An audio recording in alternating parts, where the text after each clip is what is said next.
Seguramente en alguna oportunidad has escuchado esta frase en tu congregación. ¿Cuántos trajeron su espada? Y el rimbombante amén de nuestras congregaciones mientras levantamos nuestras Biblias en alto da por sentado que el apóstol Pablo en Efesios capítulo 6, donde habla de la espada del Espíritu como la armadura de Dios, parte de la armadura de Dios, ahí está hablando de la Biblia. Pero, ¿qué es lo que realmente enseña la Biblia acerca de la palabra de Dios? Quédate con nosotros porque hoy veremos lo que no sabías acerca de la palabra de Dios. Soy el pastor Enrique Boyce y esto es Nido de Águilas, nuestra comunidad cristiana.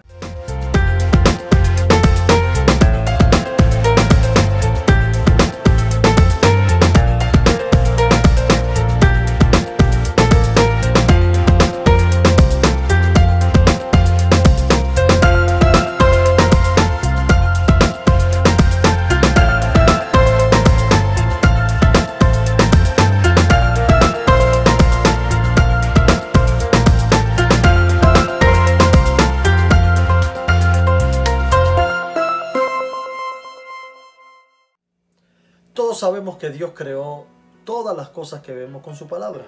En el Antiguo Testamento tenemos muchas referencias acerca de la palabra de Dios. Palabra de Dios, palabra del profeta, palabra de Jehová, palabra del Señor. Así dice el Señor, palabra de Jehová al profeta. Muchos términos para definir lo que es la palabra. Pero, ¿qué es o quién es realmente la palabra de Dios? Para eso tenemos que ir al Nuevo Testamento. El Nuevo Testamento revela una nueva terminología para referirse a la palabra de Dios. En el Evangelio según San Juan, capítulo 1, verso 1, dice lo siguiente: en el principio era el Verbo estaba con Dios y el Verbo era Dios. Note lo que dice después: todas las cosas por Él fueron hechas, y sin Él nada de lo que ha sido hecho fue hecho. En Él estaba la vida, y la vida era la luz de los hombres. Esta terminología verbo, que es logos, en griego, significa palabra. Logos es una palabra griega que habla sobre el razonamiento, el entendimiento del corazón del ser humano. Pero la terminología logos es mucho más profunda. Habla de la inteligencia del universo que fue capaz de crear todas las cosas. El apóstol Juan le da un significado totalmente tipológico, hablando exclusivamente de Cristo como el Logos de Dios, la palabra que vivía en el seno del Padre y se nos manifestó. Que cuando Dios dijo sea hecho los cielos y la tierra, lo que salió fue el Verbo de Dios que estaba en su seno y creó todas las cosas. Porque en el principio era el Verbo estaba con Dios y el Verbo era Dios. Esto es novedoso. Está más allá de palabra del Señor, palabra de Jehová, palabra del profeta. Ya esto no se está refiriendo a lo que puede ser la palabra, sino a quién es la palabra. La palabra tiene identidad propia, la palabra es Jesús. De manera que podemos aprender 4 verdades acerca de lo que dice el apóstol Juan. Primeramente, en el principio era el Verbo estaba con Dios y el Verbo era Dios. Estaba y era. Eso significa que el Verbo era en esencia Dios mismo, pero al decir estaba significa que tenía una personalidad independiente. El Verbo participaba de toda la deidad al mismo tiempo que también tenía personalidad independiente. Por eso el apóstol Pablo dice lo siguiente: no estimó el ser igual a Dios como algo a que aferrarse, sino que se despojó de su gloria. Ese es Jesús, entregándose por todos nosotros, rebajándose de su condición. El segundo principio que podemos aprender es que dice que por Él fueron hechas todas las cosas. De manera que la palabra de Dios es lo que creó todas las cosas que existen hasta hoy. Y eso lo confirma el libro de Hebreos cuando dice: por la fe entendemos haber sido constituido el universo por la palabra de Dios, de modo que lo que se ve fue hecho de lo que no se veía. Luego entendemos que en Él estaba la vida, y la vida era la luz de los hombres. Esta es la tercera verdad. La vida era la luz de los hombres. Toda vida, toda existencia ha emanado de la palabra. Y luego en el verso 14 del capítulo 1 del Evangelio según San Juan dice: y ese Verbo se hizo carne y habitó entre nosotros. 4 principios. La palabra es Dios en toda esencia. La palabra es la creación de toda vida y de todo lo que existe. La palabra de Dios ha habitado en medio de los hombres y está con nosotros. De manera que Cuando entendemos que la palabra de Dios crea, la palabra de Dios da vida, la palabra de Dios tiene una identidad propia, entendemos que palabra de Dios, lo que es y quién es la palabra de Dios, está distante de lo que nos han enseñado, que es la palabra de Dios. Juan no lo pudo decir más claro. Jesús es la palabra de Dios. Pero usted me preguntará, ¿por qué se llama Jesús? ¿Por qué le pusieron Jesús? Pues la Biblia enseña que Jesús es el nombre dado a los hombres en el cual podemos ser salvos. No hay otro nombre en el que podamos ser salvos, sino en el nombre de Jesús. Ese es el nombre dado a los hombres. Los hombres lo conocen como Jesús, pero ese no es su verdadero nombre. Su verdadero nombre, y el que nadie conoce, está revelado en el libro de Apocalipsis capítulo 19. Si usted va conmigo al capítulo 19 del libro de Apocalipsis, lo podrá leer ahí. Apocalipsis capítulo 19 versículos 12 y 13. Mire lo que dice. Sus ojos eran como llama de fuego y había en su cabeza muchas diademas y tenía un nombre escrito que ninguno conocía sino él mismo. Estaba teñido de una ropa teñida en sangre y su nombre es el Verbo de Dios. Sí, querido amigo, Él es la palabra de Dios. De aquí podemos sacar el principio más importante de este video. La palabra de Dios no es algo. La palabra de Dios es alguien. En otro orden de importancia está las Escrituras, o la Escritura, o la Biblia, o las Sagradas Escrituras. Todas estas formas de llamarle al documento escrito, el legado escrito del comportamiento de Dios a través de la historia, su revelación y los hombres que han participado en su obra a través de todos los tiempos. Hoy quiero que entendamos la diferencia entre escritura y palabra y por qué razón una parte de nuestra teología decidió unir estos dos términos en uno solo. Nuestras Biblias contienen 66 libros, 39 en el Antiguo Testamento y 27 en el Nuevo Testamento. Estos 66 libros fueron canonizados y fueron usados como un todo, como una gran escritura para una regla infalible de fe y conducta de la Iglesia. Definitivamente las Escrituras no pueden ser quebrantadas y son una regla infalible de fe y conducta para todo creyente. En calidad de escritura es útil para enseñar, redarguir e instruir en justicia, así como la misma escritura lo dice.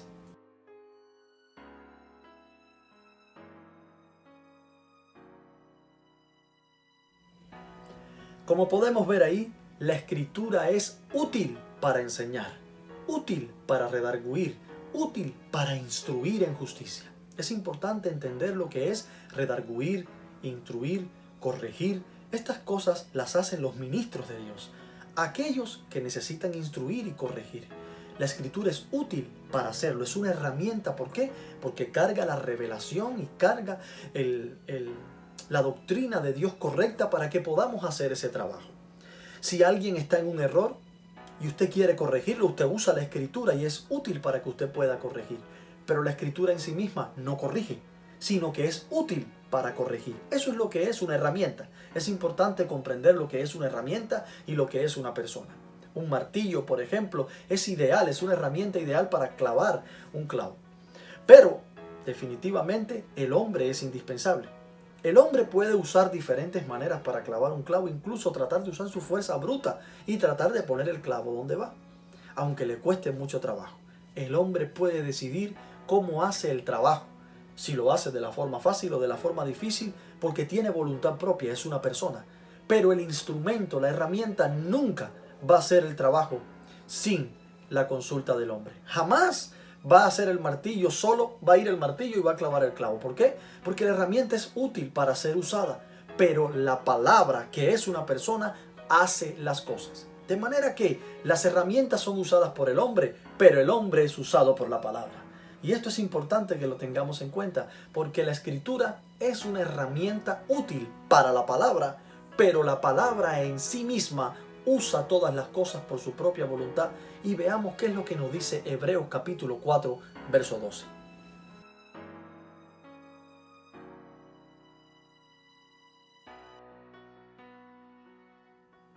Usted lo leyó claramente. Viva, eficaz, más cortante que toda espada de dos filos, Ella penetra hasta partir el alma, los tuétanos, las coyunturas, ¿verdad? Y dice que discierne las intenciones del corazón. La palabra de Dios no es una herramienta para ser usada. La palabra de Dios hace las cosas por sí misma. Ella discierne, ella penetra, ella escudriña. Pero luego, si usted sigue leyendo su versículo 13, se dará cuenta que dice que todos nosotros tendremos que estar delante de Él y darle cuenta y estar en su presencia. Porque la palabra de Dios no es algo. La palabra de Dios es alguien porque está viva. Veamos entonces lo que dice Primera de Pedro, capítulo 1, verso 23. Dice así: siendo renacidos no de simiente corruptible, sino de incorruptible, por la palabra de Dios que vive y permanece para siempre. La Biblia hace alusiones a la palabra de Dios como alguien, no como algo. Constantemente en el Nuevo Testamento escuchamos si se extendía la palabra y predicaban la palabra y hablaban de la palabra y la palabra de Dios crecía. No estaban hablando de la Biblia, estaban hablando de Cristo, del mensaje de Cristo. La palabra como algo puede estar relacionado con las formas en las que ella se manifiesta. Por ejemplo, palabra de Dios al profeta. El profeta habló, eso es palabra de Dios. La escritura registra algo que Dios haya dicho, ahí está la palabra de Dios. Un mensaje tremendo que transforma tu corazón, ese mensaje es palabra de Dios. No es lo mismo el término palabra de Dios que la palabra de Dios, porque el término la palabra de Dios es la forma absoluta y exclusiva de referirse a la identidad de la palabra. El qué de la palabra es la forma en la que la palabra se manifiesta, ya sea un mensaje, una escritura, una profecía, incluso la predicación y extensión del reino de Dios. Pero el quién de la palabra es la identidad original de la palabra, y tenemos que entender esto, hermanos. La palabra de Dios, lo que enseña la Biblia, no es algo, es alguien. Cristo es y será siempre la palabra de Dios. Ya lo está diciendo Pedro, Él vive y permanece para siempre. Entonces, ¿cuántos trajeron su espada? ¿Realmente está hablando Pablo acerca de la Biblia? Sería totalmente imposible, porque a los creyentes a los que él les está diciendo eso, ellos no tienen Biblia. Ninguna persona de la ciudad de Éfeso tenía Biblia en aquel entonces. Por lo tanto, Pablo no les está diciendo usen la espada del Espíritu, que es la palabra de Dios, refiriéndose a la Biblia. Usa el término rematón, que significa una palabra revelada por el Espíritu, intrincada en lo más profundo del ser humano, que te ayuda para tomar decisiones sabias en momentos difíciles. Ese es el término que él utiliza. Eso es una espada. Por eso Jesús nos enseñó claramente diciendo: yo no les voy a dejar huérfanos, les enviaré el Espíritu de verdad. Él les enseñará todas las cosas, porque tomará de lo mío y os lo hará saber. Tenemos la espada del Espíritu, una revelación de Dios para un momento determinado de la vida, que activa esa sabiduría de Dios en la conciencia del hombre para tomar decisiones correctas. ¿Es la Biblia una regla infalible de fe y conducta en todo lo que se refiere a la conducta de la vida cristiana? Pero además de la Escritura, también tenemos la palabra. Escritura y palabra son dos términos distintos. La Escritura es útil para corregir, instruir, redarguir, pero la palabra de Dios vivifica, crea, transforma, aviva, renueva. La palabra y la Escritura son útiles, beneficiosas y necesarias en la vida de cada creyente. Pero las dos cosas no son lo mismo. Soy el pastor Enrique Boix. Espero que este video haya sido de edificación para tu vida. Lo que no sabías acerca de la palabra de Dios, video número 1. Dios te bendiga.